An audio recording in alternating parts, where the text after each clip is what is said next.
I'd like to let you know where we are today. So, all sides were saying na sana hindi maipit yung Senado. So, early this morning or late last night, I sent a letter to our legitimate Secretary of the Senate. Legitimate because if you follow the rules, hindi siya pwedeng tanggalin kung walang 13 at hindi pwedeng palitan kung wala rin 13. So I'll make that clear, ha? Senate President Pro Temp, Senate President, Secretary of the Senate, o SAA, kailangan niyan 13 ang botong ilagay, 13 ang boto pag tinanggal. Hindi nila sinunod yan. So meaning, hindi legitimate si Attorney Bantug, no? So having said that, ayaw namin maipit yung mga empleyado. So I sent him a letter to talk with Attorney Bantug and nag-offer kami kung gusto ni Senator Win, pareho na lang kami pipirma kahit walang designation. So I think the letter was delivered mga 8 a.m., a little bit past 8. Ang sagot nila noong 12 o'clock is that hindi na siya secretary at mag-turnover na lang. So I really want to avoid sa dami ng problema ng ating bansa that we have to write land bank, maipit yung sweldo ng mga empleyado and everything. And I'll never bend the law, nor will I bend the Constitution, but I will bend backward for our employees para hindi sila maipit sa gulo for as long as it doesn't bend the law. Diba? So kung internal rules or regulation that is not attached to law or it is not morally wrong, that's why I thought of my staff thought of the idea na pag pareho nakapirma para eventually pag nagkaroon ng decision, walang legal infirmity. And it will also prevent yung magfilean yung dalawang kampo ng usurpation. Diba? Kasi of course, as far as I'm concerned, nag-usurp ng authority si Senator Win because he's not really the acting president, pababa. Pero maraming ang problema ang ating bansa, why don't we focus on that? So, apparently, because ayaw nila pumayag, dalawa Senado natin ngayon. You have the Senate of the Philippines and you have the Senate of Malacanang. No? So, yung Senate of Malacanang had the hearing kanina, and you have two Blue Ribbons Committee. Yung isa ay Committee de Absuelto na ang kanyang main work is paano i-absuelto yung mga high officials ng ating bansa at yung isa naman na seeking the truth. So am I saying lahat ng sabihin ng 18 ex-Marines ay completely true? No. What I'm saying is nga, give them a chance. I heard they have other evidence, including videos. I heard that if they come out and there's a full support na nararamdaman, may iba pang mga witnesses na may mga dokumento, may mga ebidensya na lalabas din. So as a nation, we have to decide whether the Senate will be under the thumb of Malacanang. And now that it is very clear to us that the biggest ever corruption scandal is the flood control scandal, if it's acceptable to us that we witnessed this morning, the biggest cover-up committee hearing of our generation. Diba? So, ganun lang kasimple yon. So, in the same manner na nag-propose kami na parehong pipirma, I have not talked to Senator Marcoleta, so hindi ko alam kung papayag siyang dalawa silang chairman or whatever, but we have to find a solution that yung mga witnesses ay makakapunta ng malaya na protektado ng batas at independent yung Senate.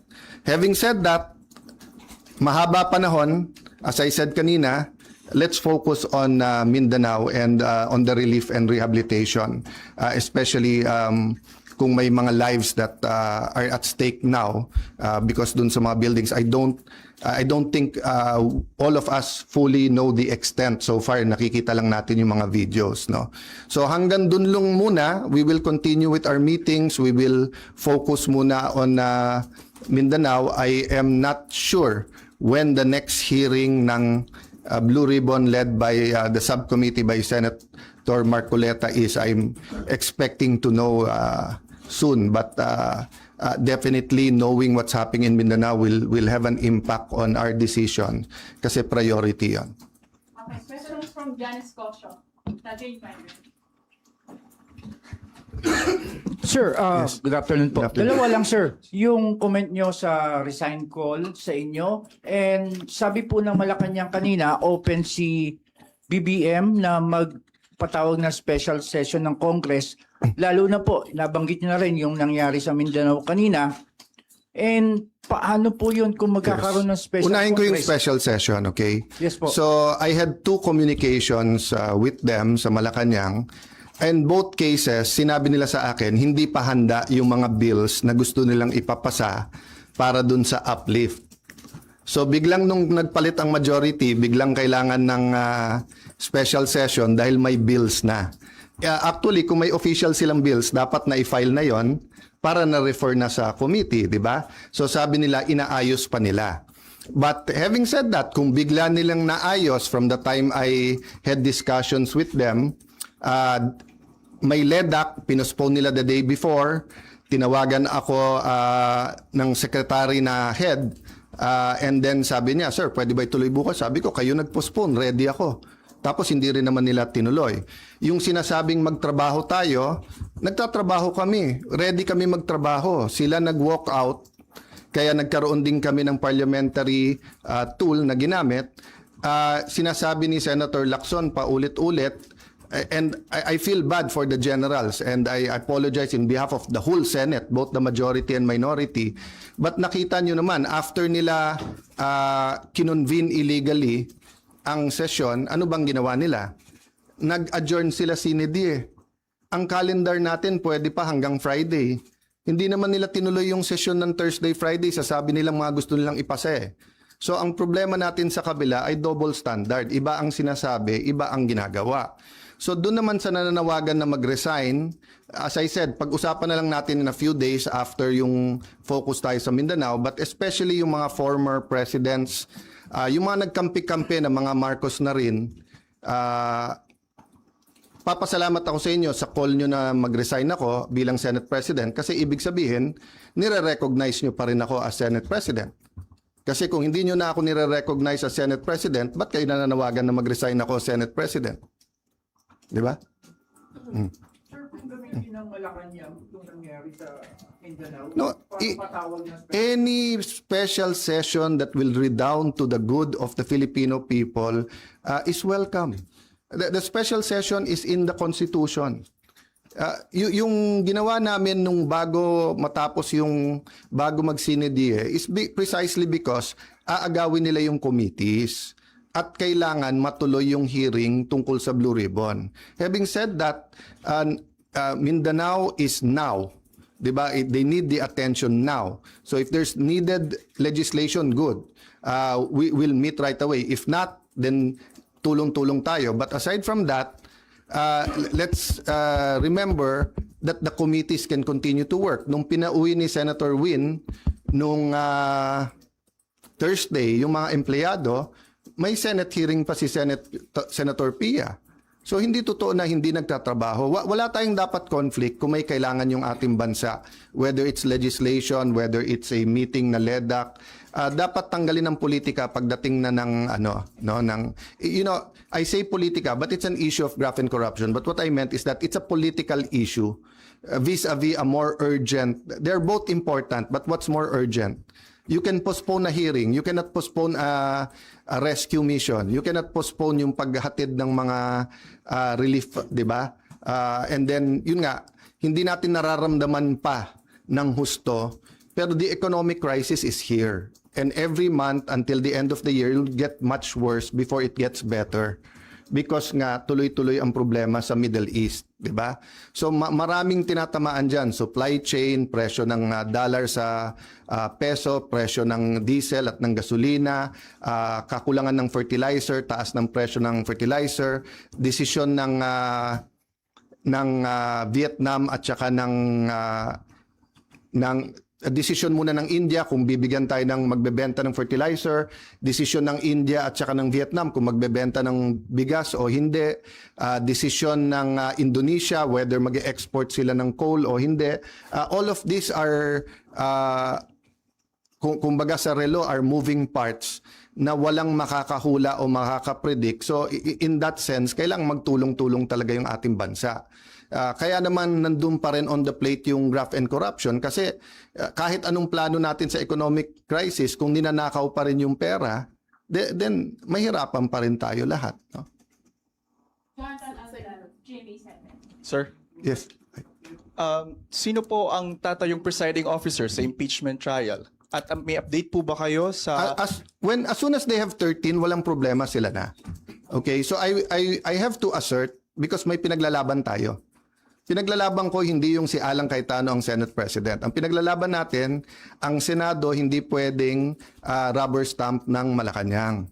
Hindi pwede na hindi independent yung Senate. Hindi pwedeng may hearing ka katulad kanina, yung bibig na bumubukas ay senador pero yung lumalabas na salita galing sa Malacanang. Ano pong rules sa pagpili ng presiding officer sa impeachment trials? They illegally amended the rules. They illegally had a session, 'di ba? So in due time there'll have to be something that will decide, 'di ba? But in the same manner na ina-assert ni Senator Win na he's the acting Senate President kahit na walang legal basis whatsoever, I have to assert not for myself but for the truth and for the Constitution. But it's still 1 month 'di ba? At hindi kami nakikipag-agawan sa silya doon. So for example, yung Senate Secretary, dapat siya yung ngayon nag-aayos para diyan sa pre-trial. But nagte-take over sila Attorney Bantog. So we're doing it very patiently because nga we don't want the whole Senate to be affected, no? Paano po yun? Kanina si House Secretary General Sheloy Garafil, nagpasa siya ng manifestation ng House Prosecution Team kay Secretary Yes. Bantog pero hindi niyo po siya kinikilalang SecGen. Yes. Pero ang House Prosecution Team, si SecGen Bantog daw yung kinikilala. That's going to be a problem for at least a few days, maybe a few weeks, because we don't expect naman the Supreme Court to rule right away. But what's the best proof that Malacanang's hand is in this? First, yung pananakot nila sa mga miyembro namin na lumipat, yung offer na wala ng kaso pag lumipat. Second, as soon as nila ginawa, naglabas sila na ang House at ang Malacanang ay dun pumapabor. Di ba? Pwede naman mag-neutral ang Malacanang eh.